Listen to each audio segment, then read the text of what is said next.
మన కొత్త 100 రూపాయల నోటుపై వెనక ఉన్న బొమ్మని గమనించారా? దాని గురించి క్లుప్తంగా తెలుసుకుందాం. క్రొత్త 100 రూపాయల నోటుకు వెనుక ఉన్న ఈ చిత్రం పేరు రాణి కా వావ్. ఇది ఒక నీటి బావి. ఇది గుజరాత్లోని పటాన్ జిల్లాలో ఉంది.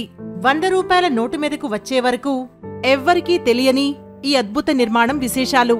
మామూలుగా దేశంలో ఉన్న చాలా నిర్మాణాలు రాజుల కోసమో దేవుళ్ల కోసమో తమ రాణుల కోసమో కట్టించారు.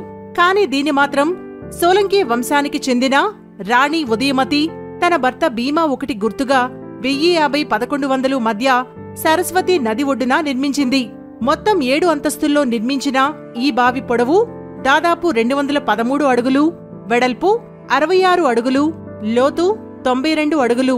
భారతదేశంలో మిగిలిన నిర్మాణాలన్నీ నేలమీద నుండి పైకి అంతస్తులుగా నిర్మిస్తే దీన్ని మాత్రం భూమి లోపలికి 7 అంతస్తులుగా నిర్మించడం విశేషం.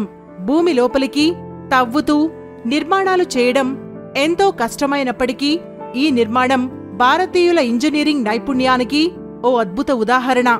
ఈ నిర్మాణంలో అద్భుత కథలు చెక్కిన 215 స్తంభాలు, దాదాపు 800 శిల్పాలు ఉన్నాయి. గోడల మీద దశావతారం కథలు, ఇతర పురాణాలు, స్త్రీల గురించి ఎన్నో బొమ్మలు చెక్కబడ్డాయి. ఈ బావి మరో అద్భుతం, లోపలికి దిగిన కొద్దీ ఉష్ణోగ్రత తగ్గి చల్లగా ఉంటుంది. 7 అంతస్తులు దిగిన తరువాత బావి ఉంటుంది. అప్పట్లో బావి చుట్టూ ఔషధ మొక్కలు కూడా పెంచారు. అందుకే ఈ బావిలో స్నానం చేస్తే రోగాలు తగ్గేవి. బావి దగ్గరే ఓ తలుపు మూయబడి ఉంటుంది. అప్పట్లో శత్రువులు దాడి చేసినప్పుడు ఆ తలుపు తెరిచి లోపల 30 కిలోమీటర్ల పొడవు ఉన్న సొరంగ మార్గంలో సిద్దాపూర్ అనే పట్టణానికి చేరే ఏర్పాటు చేశారు. కాని ఒకసారి సరస్వతి నదికి వచ్చిన వరదల్లో ఈ బావి పూర్తిగా ఇసుకలో కూరుకుపోయింది.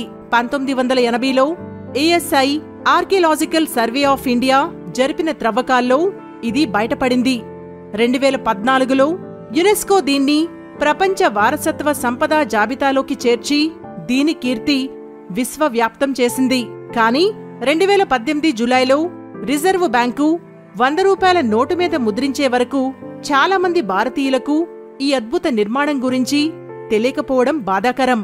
ఇలాంటి ఆసక్తికర విషయాల కోసం మా త్రిబుల్ ఆర్ ఫ్లిక్స్ ఛానల్ని లైక్ చేసి, షేర్ చేసి, కామెంట్ చేసి, సబ్స్క్రైబ్ చేసుకోండి.